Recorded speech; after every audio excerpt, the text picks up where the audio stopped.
Yep, new Joji album. Gonna be talking about it. Piss in the Wind.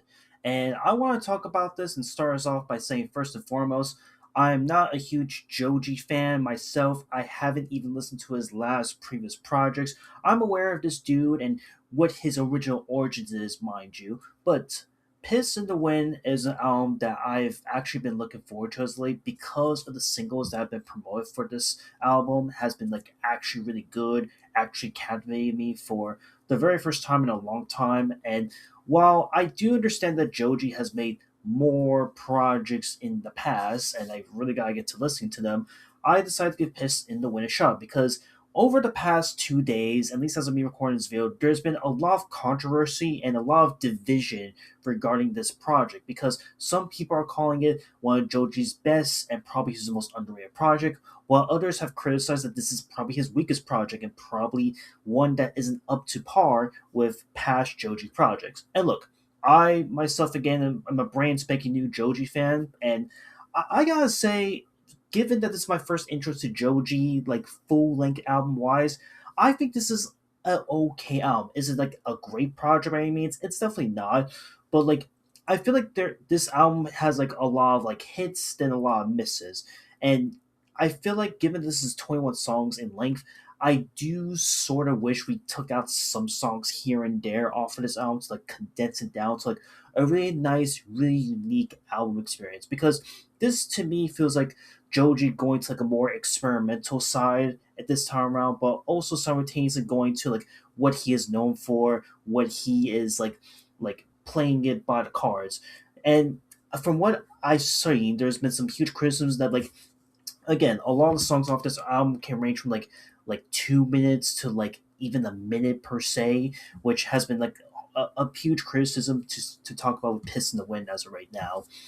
So again, I can definitely understand why a lot of people are really disappointed that like these songs aren't like extended out to what it is, or this, maybe the project didn't end on like a strong win per se, right? But I want to at least start with like the highlights that I liked off this album. I think the best songs off of this album would have to be the following. Piece of Youth with featuring Giveon, which again, really short, straight to the point song. I thought it was really good.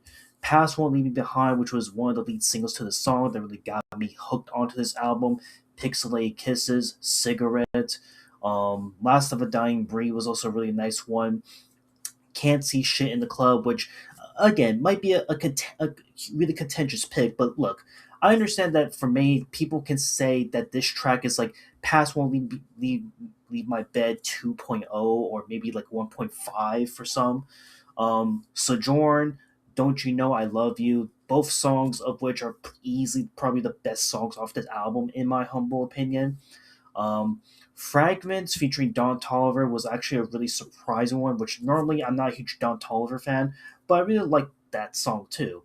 But this is where we get into the criticism, and this is where I actually agree with some of the huge hardcore Joji fans, where I do wish, in the case of the song Fragments featuring Don Tolliver, I wish it was a lot longer because this feels like it really just kind of cut short. It could have been extended to like another minute, 2 minutes in length.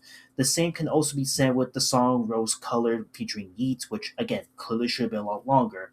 Fade to Black featuring Four Bats is another one, which honestly, truthfully, I don't even know Four Bats super well and his background, but I can say, in my view, this feels like more of an interlude than a song. And again, like this it's kind of weird that like when you have this kind of in between past when we leave my bed and can't see shit in the club, I just feel like it didn't really mesh well in my view.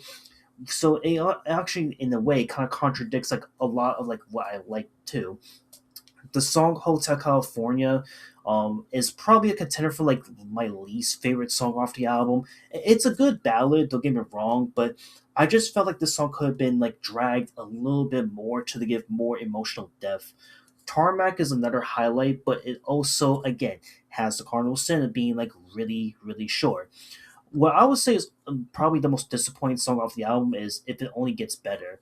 This was one of the teasers off of the album, and at 1 minute and 9 seconds, I wish this was a full 3 to 4 minute song because this, like I said, just feels like a 1 minute snippet or an interlude that just didn't really get the attention that it deserved.